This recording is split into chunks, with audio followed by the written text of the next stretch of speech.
السلام عليكم ورحمة الله وبركاته. إن الحمد لله نحمده ونستعينه ونستغفره ونؤمن به ونتوكل عليه ونعوذ بالله من شرور أنفسنا ومن سيئات أعمالنا. من يهده الله فلا مضل له ومن يضلل فلا هادي له، وأشهد أن لا إله إلا الله وحده لا شريك له، وأشهد أن محمدا عبده ورسوله.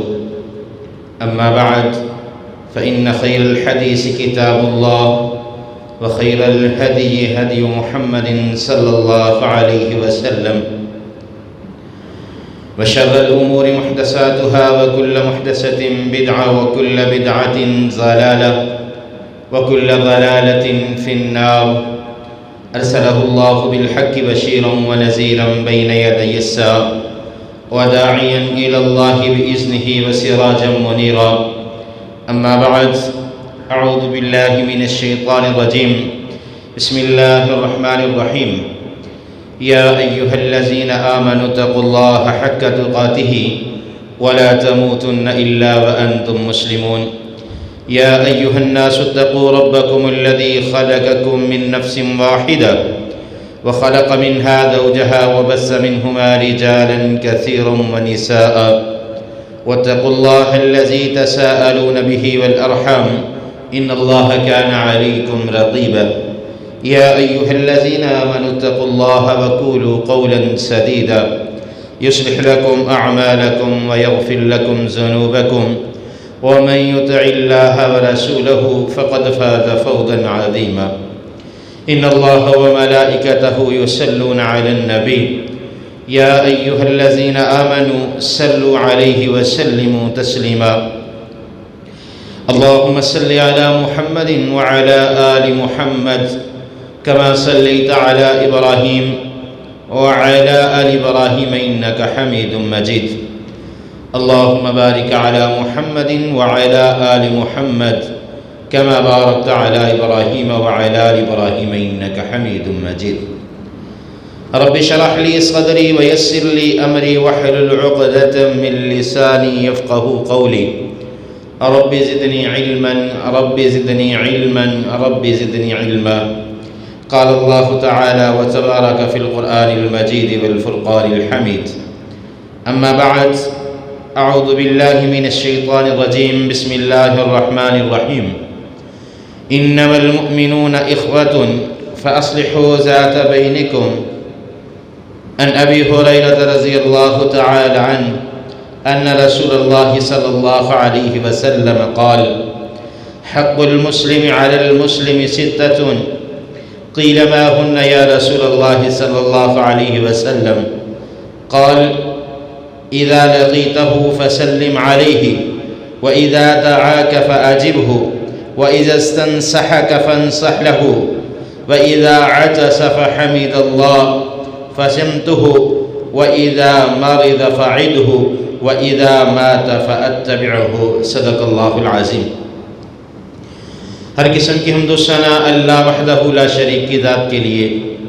کروڑ درود و سلام امام الانبیاء جناب محمد الرسول اللہ صلی اللہ علیہ وآلہ وسلم کی ذات اقدس پر. مختصر حمد و ثنا کے بعد اللہ رب العالمین نے جب انسان کو پیدا کرنا چاہا، فرشتوں کے سامنے یہ بات رکھی: انی جاعلک للناس، کہ میں ایک کائنات میں انسان کو اپنا خلیفہ پیدا کرنے والا ہوں. فرشتوں نے کہا: اللہ کیا ایسی مخلوق کو پیدا کرے گا جو دنیا میں فتنہ اور فساد کرے گی، جو دنیا میں ایک دوسرے کا خون بہائے گی؟ اے اللہ، تو ہرگز ایسی مخلوق کو پیدا نہ کرنا جو مخلوق کائنات میں فساد برپا کرے گی، ایک دوسرے کا خون بہائے گی. اے اللہ، ایسی کوئی مخلوق پیدا نہ کرنا. لیکن اللہ رب العالمین نے فرمایا کہ انی اعلم ما لا تعلمون، جو کچھ میں جانتا ہوں تم اس سے بے خبر ہو۔ انسان کی تخلیق جو ہے اس کا مقصد اللہ رب العالمین نے قرآن پاک میں اس انداز سے بیان فرمایا، وَمَا خَلَقْتُ الْجِنَّ وَالْإِنسَ إِلَّا لِيَعْبُدُونَ۔ اللہ فرماتے ہیں میں نے انسان اور جن کو اپنی عبادت کے لیے پیدا فرمایا، لیکن انسان اس قدر غافل ہے کہ اپنی حقیقت کو بھول چکا، غفلت میں زندگی گزار رہا ہے۔ نبی مکرم صلی اللہ علیہ وسلم نے فرمایا تھا، اے کائنات کے لوگوں، میں تمہیں جہنم کے گڑھے سے پکڑ پکڑ کر اس طرح کھینچتا ہوں، تم جہنم کے اندر اس طرح جاتے ہو کہ جیسے ایک پتنگا آگ کے اندر جا کر وہ آگ کا اتنا دیوانہ ہوتا ہے کہ اپنے آپ کو جلا لیتا ہے۔ تو نبی صلی اللہ علیہ وسلم فرماتے ہیں اسی پتنگے کی طرح تم جہنم کے گڑھے کے کناروں پر کھڑے ہو، میں تمہیں کھینچ کھینچ کے واپس لاتا ہوں۔ اس کائنات میں آئے ہیں اللہ کی مرضی سے، جب تک اللہ کا حکم ہوگا اس کائنات میں رہیں گے۔ جب اس دنیا کی مہلت کو ختم کر دیا جائے گا تو موت واقعہ ہو جائے گی، اس دنیا سے چلے جائیں گے، پھر اگلے برزخ کے معاملات ہیں، پھر اس کے بعد ہمیشہ رہنے والی زندگی جنت یا جہنم دونوں میں سے کسی ایک کے مستحق بن جائیں گے۔ لیکن اس کائنات میں وقت گزارتے ہوئے ایک مسلمان کے دوسرے مسلمان پر کچھ حق ہیں۔ نبی مکرم صلی اللہ علیہ وسلم نے فرمایا، صحیح مسلم میں روایت ہے، حضرت ابو ہریرہ رضی اللہ تعالیٰ عنہ اس روایت کے راوی ہیں۔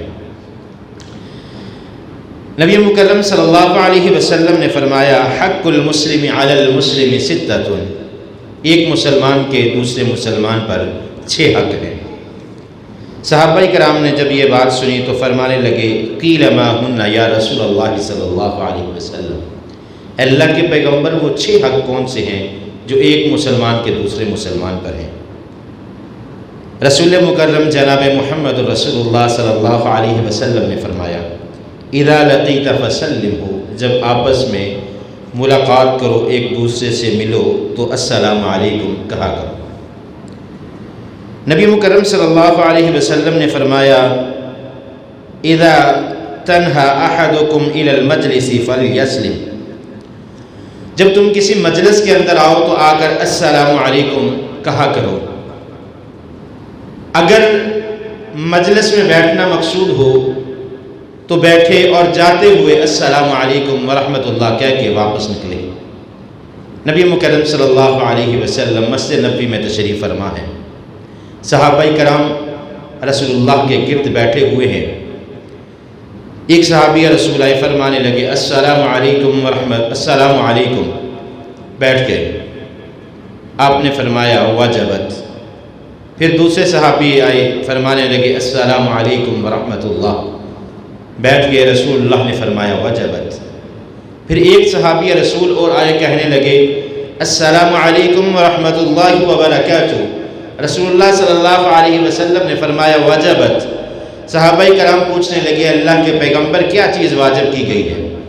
رسول اللہ نے فرمایا، جو پہلا آنے والا ساتھی تھا اس نے السلام علیکم کہا، واجبت اس لیے کہا کہ اس کو اللہ رب العالمین نے 10 نیکیاں عطا کر دیں۔ پھر دوسرے صحابی، دوسرا ساتھی آیا، اس نے کہا السلام علیکم ورحمۃ اللہ، تو اسے 20 نیکیاں عطا کی گئیں۔ پھر تیسرا ساتھی آیا، اس نے کہا السلام علیکم ورحمۃ اللہ وبرکاتہ، اس نے 3 کلمات کہے، اللہ نے 30 نیکیاں عطا کر دیں۔ پھر نبی مکرم صلی اللہ علیہ وسلم کے بارے میں نبی مکرم صلی اللہ علیہ وسلم فرماتے ہیں کہ میرے صحابہ، السلام قبل الکلام، ہر گفتگو سے پہلے، ہر کلام سے پہلے السلام علیکم کہا کرو۔ صحابہ کرام کا عمل کیا تھا؟ سنن ابو داؤد میں روایت نقل ہے، صحابہ کرام جب ایک درخت چلے جا رہے ہیں، دو صحابی چلے جا رہے ہیں، رستے میں ایک درخت آ جاتا ہے، ایک درخت کی ایک طرف سے دوسرا دوسری طرف سے گزرتا ہے، دوبارہ ملتے ہیں السلام علیکم کہتے ہیں۔ اگر رستے میں کوئی پتھر کی رکاوٹ آ جائے، دونوں علیحدہ ہو کے اکٹھے ہوں، پھر السلام علیکم۔ اور یہ مسلمان کا حق ہے، کوئی جان پہچان دینی دنیاوی معاملات ہو یا نہ ہو، کسی کے ساتھ ملاقات ہو، جان پہچان نہ بھی ہو، جب کسی کے پاس جائیں السلام علیکم ورحمۃ اللہ وبرکاتہ کہیں، اور سننے والا وعلیکم السلام ورحمۃ اللہ وبرکاتہ۔ اس سے زیادہ نبی صلی اللہ علیہ وسلم سے کوئی لفظ ثابت نہیں ہے۔ نبی مکرم صلی اللہ علیہ وسلم نے فرمایا اپنے ساتھی کو بہترین دعا دو، جب وہ آ کر السلام علیکم کہو، اس کے جواب کے اندر تم کہو وعلیکم السلام ورحمۃ اللہ۔ اگر کہنے والا السلام علیکم ورحمۃ اللہ کہتا ہے، تم جواب کے اندر وعلیکم السلام ورحمۃ اللہ کہو، وبرکاتہ اضافہ کر لو۔ اگر وہ پورا السلام علیکم ورحمۃ اللہ وبرکاتہ کہتا ہے تو اس کے برابر اس کو جواب دو وعلیکم السلام ورحمۃ اللہ وبرکاتہ۔ نبی مکرم صلی اللہ علیہ وسلم نے فرمایا اس دنیا میں جب تم کسی کے ساتھ ملاقات کرو السلام علیکم ورحمۃ اللہ وبرکاتہ کہو، ہاتھ کے ساتھ مصافحہ کرو، اچھے خوش چہرے کے ساتھ ملاقات کرو، تو اللہ رب العالمین جنت میں جانے کا سبب بنا دیتی ہے۔ یہ تو پہلا حق تھا مسلمان کا مسلمان پر کہ سلام کا جواب دینا، السلام علیکم ورحمۃ اللہ، اور اس کے جواب میں وعلیکم السلام ورحمۃ اللہ وبرکاتہ۔ دوسرا حق ہے وَإِذَا دَعَاكَ فَأَجِبْهُ، جب کوئی مسلمان تمہیں دعوت دے تو اس کی دعوت کو قبول کر لیا کرو۔ نبی مکرم صلی اللہ علیہ وسلم نے فرمایا وَمَن لَّمْ يَجِبْ دَعْوَةَ فَقَدْ عَصَى اللَّهَ وَرَسُولَهُ۔ رسول اللہ فرماتے ہیں اگر کوئی تمہیں کھانے کی دعوت دیتا ہے تم اس کو انکار کر دیتے ہو تو وہ اسی طرح ہے جیسے تم نے عَصَى اللَّهَ وَرَسُولَهُ، اللہ اور اس کے رسول کی نافرمانی کر دی۔ جب کوئی کھانے کی دعوت دے فوراً قبول کر لو، اور دعوت قبول کرنا یہ مسلمان کا دوسرے مسلمان پر حق ہے۔ دعوت دینا، کھانا کھلانا، کھانا کھانا، ایک دوسرے کی دعوت کا اہتمام کرنا، یہ مسلمان کے حقوق میں سے شامل ہے۔ نبی مکرم صلی اللہ علیہ وآلہ وسلم کے پیارے صحابی حضرت ابو ہریرہ رضی اللہ تعالی عنہ مدینے کی گلی میں بیٹھے ہیں، ایک قرآن پاک کی آیت پڑھ رہے ہیں وَيُطْعِمُونَ الطَّعَامَ عَلَىٰ حُبِّهِ مِسْكِينًا وَيَتِيمًا وَأَسِيرًا۔ حضرت ابو بکر صدیق گزرے، آیت کا ترجمہ کیا، چلے گئے۔ حضرت عثمان غنی، حضرت عمر فاروق، حضرت علی المرتضیٰ، حضرت ابو طلحہ، دیگر صحابہ کرام گزرے، وَيُطْعِمُونَ الطَّعَامَ عَلَىٰ حُبِّهِ مِسْكِينًا وَيَتِيمًا وَأَسِيرًا۔ اس آیت کا ترجمہ کرتے گئے، آگے گزرتے گئے، آخر میں رسول اللہ صلی اللہ علیہ وسلم حضرت ابو ہریرہ کے قریب سے گزرے۔ حضرت ابو ہریرہ نے یہ آیت پڑھی وَيُطْعِمُونَ الطَّعَامَ عَلَىٰ حُبِّهِ مِسْكِينًا وَيَتِيمًا وَأَسِيرًا۔ حضرت ابو ہریرہ رضی اللہ تعالی عنہ کی اس آیت کریمہ کو سن کر رسول اللہ نے حضرت ابو ہریرہ کا ہاتھ پکڑا اور مسجد نبوی کے قریب صوفہ میں لے گئے، جہاں پر مدینہ کے اندر اصحاب محمد صلی اللہ علیہ وسلم دین کی تعلیمات کو سیکھتے تھے، دین کی تعلیمات کو حاصل کرتے تھے۔ دین اسلام کا جو پہلا مدرسہ تھا اس مدرسہ میں لے کر آ گئے۔ یہاں پر پہنچتے ہیں تو کسی نے، ایک انصاری صحابی نے دودھ کا پیالہ رسول اللہ صلی اللہ علیہ وسلم کی طرف بھیجا۔ رسول اللہ صلی اللہ علیہ وسلم نے اس پیالے سے چند گھونٹ دودھ کے پیے برکت کے لیے، پھر حکم دیا ابو ہریرہ صفہ میں جتنے طالب علم موجود ہیں سب کو دودھ پلاؤ، ایک ایک کر کے سب کو دودھ پلاتے گئے۔ اللہ نے اس دودھ کے ایک پیالے میں اتنی برکت عطا فرما دی، سب صحابہ کرام جو اس وقت صفہ میں موجود تھے، حضرت ابو ہریرہ فرماتے ہیں کہ سب نے دودھ پیا۔ جب صحابی اپنے منہ کو دودھ کا پیالہ لگاتا تو حضرت ابو ہریرہ رضی اللہ تعالی عنہ فرماتے مجھے اس بات کا خوف ہوتا کہیں دودھ ختم نہ ہو جائے، میرے لیے دودھ نہ ختم ہو گیا تو میں دودھ کہاں سے پیوں گا۔ تو پھر کیا تھا، سب صحابہ کرام نے دودھ پیا، لے کر نبی مکرم صلی اللہ علیہ وآلہ وسلم کی خدمت میں آ گئے۔ اصل میں جو حضرت ابو ہریرہ آیت پڑھ رہے تھے وَيُطْعِمُونَ الطَّعَامَ عَلَىٰ حُبِّهِ مسکین و یتیم و اسیرا، اس کا مطلب ہی ہے کہ مساکین اور یتیموں کو کھانا کھلاؤ اللہ کی رضا کے لیے۔ اللہ کو یہ بات انتہا درجے کی پسند ہے۔ نبی کریم صلی اللہ علیہ وسلم نے حضرت ابو ہریرہ کی بات کو سمجھا، ساتھ لے گئے اور پھر حضرت ابو ہریرہ سے آخر میں کہا، اے ابو ہریرہ دودھ پیو۔ حضرت ابو ہریرہ فرماتے ہیں میں نے سیر ہو کر دودھ پیا۔ نبی صلی اللہ علیہ وسلم نے فرمایا اے ابو ہریرہ اور دودھ پیو۔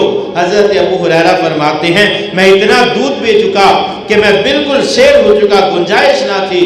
پھر میں اپنے گھٹنوں کے بل بیٹھ کر میں نے دودھ پیا اور میری کائنات کی ساری بھوک دور ہو گئی۔ بات کو بیان کرنے کا مقصد یہ تھا کہ وَإِذَا دَعَاكَ فَأَجِبْهُ، جب کوئی مسلمان دعوت دے تو اس کی دعوت کو قبول کیا جائے۔ نبی صلی اللہ علیہ وسلم نے فرمایا سرانے اور دودھ کی دعوت کو کبھی انکار نہ کرو، کبیرہ گناہوں میں سے ہے۔ اگر آپ کو کوئی تکیہ دے تو آپ اسے واپس لوٹا دیں، یہ بھی رسول اللہ کی نافرمانی میں سے ہے۔ اگر کوئی دودھ کی دعوت دے تو اس کا بھی انکار ہرگز نہیں کیا جائے گا۔ تیسرا حق کیا ہے؟ وَإِذَا اسْتَنصَحَكَ فَأَنصِحْ، جب کوئی مسلمان تمہیں نیک نصیحت کرے، کوئی نیک صلاح دے تو اس کی نصیحت کو قبول کر لیا کرو۔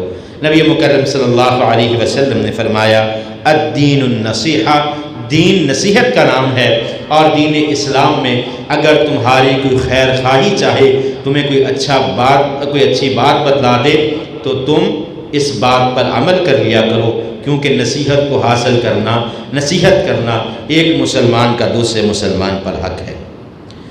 وَإِذَا عَطَسَ فَحَمِدَ اللَّهُ، جب کسی کو چھینک آ جائے تو الحمدللہ کہنا۔ نبی مکرم صلی اللہ علیہ وسلم نے فرمایا کہ چھینک اللہ رب العالمین کو پسند ہے اور جمائی اللہ رب العالمین کی ناپسندیدہ چیزوں میں سے ہے۔ جب چھینک آئے الحمدللہ رب العالمین، چھینک لینے والا الحمدللہ رب العالمین کہے، اور سننے والا کیا کہے؟ یرحمک اللہ، اللہ تجھ پر رحمت کرے۔ پھر جس کو چھینک آئی وہ اس کے جواب میں کہے یہدیکم اللہ ویصلح بالکم، تو جب یہ بات کہے گا تو اللہ رب العالمین اس بندے پر جنت کو واجب فرما دیں گے۔ بالکل چھوٹے چھوٹے الفاظ ہیں، اخلاقیات میں سے ہے، ایک مسلمان کا دوسرے مسلمان پر حق ہے۔ جب چھینک آئے الحمدللہ یا الحمدللہ رب العالمین، اور سننے والا یرحمک اللہ، اور پھر چھینک لینے والا جواب دے گا یہدیکم اللہ ویصلح بالکم۔ اب پانچواں حق کیا ہے؟ نبی مکرم صلی اللہ علیہ وسلم نے فرمایا وَإِذَا مَرِضَ فَعِدْهُ، جب کوئی مسلمان بھائی بیمار ہو جائے تو اس کی تیمارداری کی جائے۔ جب کوئی بیمار ہو جائے اس کی تیمارداری کی جائے۔ اب بیماری آ جانا کوئی بڑی بات نہیں، کسی پر بھی بیماری آ سکتی ہے، بلکہ حضرت علی المرتضیٰ رضی اللہ تعالیٰ عنہ ایک حدیث بیان فرماتے ہیں کہ ایک صحابی رسول مسجد میں تشریف نہ لائے، پتہ چلا کہ ان کی آنکھ میں کوئی تکلیف ہے جس کی وجہ سے سجدہ کرنے میں، جھکنے میں انہیں تکلیف ہوتی ہے اور مسجد میں نہیں آ سکے یا رات آرام نہیں کر سکے، اس لیے فجر کی نماز میں حاضر نہیں ہوئے۔ رسول اللہ صلی اللہ علیہ وسلم نے فجر کی نماز پڑھی، اپنے اصحاب کو ساتھ لیا اور ان کی تیمارداری کے لیے ان کے گھر پہنچ گئے۔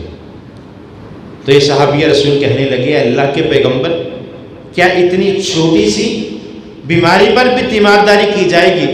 تو رسول اللہ صلی اللہ علیہ وسلم نے فرمایا اگر کوئی شخص صبح کے وقت اپنے گھر سے اس نیت سے نکلتا ہے کہ میں نے فلاں اپنے مسلمان بھائی کی تیمارداری کرنی ہے، تو اللہ رب العالمین کے 70,000 فرشتے اس کے گھر سے نکلنے سے لے کر شام تک، رات تک اس کے لیے مغفرت کی دعائیں کرتے رہیں گے۔ ایک دو فرشتے نہیں، 70,000 فرشتے مغفرت کی دعائیں کریں گے۔ اسی طرح جو شام کو کسی کی تیمارداری کرتا ہے تو اللہ رب العالمین کے 70,000 فرشتے ساری رات اس کے لیے مغفرت کی دعا کرتے رہتے ہیں۔ نبی مکرم صلی اللہ علیہ وسلم نے فرمایا کہ کائنات کا سب سے امیر ترین جو شخص ہے کہ جو صبح اس حالت میں بیدار ہو، اللہ نے صحت و تندرستی عطا کی ہو اور ایک دن کا کھانا اس کے گھر میں موجود ہو، وہ کائنات کا سب سے امیر ترین شخص ہے۔ جب کوئی مسلمان بھائی بیمار ہو جائے اس کی تیمارداری کرنا ہمارا حق ہے۔ اگر ہم اپنے کسی مسلمان بھائی کی تیمارداری نہیں کرتے، یقیناً حق تلفی ہو جائے گی۔ حقوق اللہ تو اللہ معاف فرما دے گی، لیکن بندوں کے جو حقوق ہیں، حقوق العباد جو ہیں، وہ اللہ رب العالمین کسی بھی حال میں معاف نہیں فرمائے گی، اس کا بدلہ دینا پڑے گا اپنی نیکیوں کے ساتھ۔ تو رسول اللہ صلی اللہ علیہ وسلم جب کسی بیمار کے پاس جاتے تو آپ صلی اللہ علیہ وسلم اپنا دایاں ہاتھ اس پر رکھ کر یہ دعا پڑھتے، لا بأس طہور انشاءاللہ، کوئی بات نہیں، یہ بیماری جو ہے تیرے گناہوں کو اگر اللہ نے چاہا تو تیرے گناہوں کو معاف کر دے گی۔ رسول اللہ صلی اللہ علیہ وسلم نے فرمایا اگر مسلمان بندے کے ایک کانٹا بھی چبھ جاتا ہے، جو سہون ارادہ کر نہیں، چلتے چلتے رستے میں کہیں کانٹا لگ گیا، اس سے جو تکلیف ہوتی ہے اس کے بدلے بھی اللہ رب العالمین اسے نیکی عطا فرما دیں گے۔ رسول اللہ صلی اللہ علیہ وسلم نے فرمایا جب کسی انسان پر بیماری آ جائے وہ اس پر صبر کرے، ایک وقت ایسا آئے گا کہ زمین میں زمین پر چلتے چلتے اس بیماری کی وجہ سے اس کے جسم سے سارے گناہوں کو صاف کر دیا جائے گا۔ اور پھر رسول اللہ صلی اللہ علیہ وسلم نے فرمایا کہ جب کسی بیمار کے پاس جاؤ، جامع ترمذی میں روایت نقل ہے، اسأل اللہ العظیم رب العرش العظیم ان یشفیکا، یہ دعا 7 مرتبہ اگر کسی بیمار کے سرہانے بیٹھ کے پڑھ لی جائے تو نبی مکرم صلی اللہ علیہ وسلم نے فرمایا موت کے علاوہ ہر بیماری کا علاج اس دعا میں موجود ہے۔